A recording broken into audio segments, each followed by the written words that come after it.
नमस्कार, मी जानवी. सर्वप्रथम सर्वांना गणेश उत्सवाच्या हार्दिक शुभेच्छा.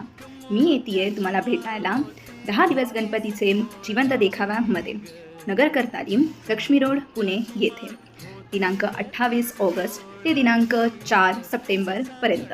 दररोज संध्याकाळी 7 वाजल्यापासून सुरू. यामध्ये पिंगळा, वासुदेव, गोंधळ, वाघ्यामुरळी, लावणी, भारुड असे विविध प्रकाराचे सादरीकरण आम्ही घेऊन येत आहोत. आणि 5 सप्टेंबर गणपतीच्या शेवटच्या दिवशी आम्ही येत आहोत करमाळा येथे हाच देखावा सादर करण्यासाठी.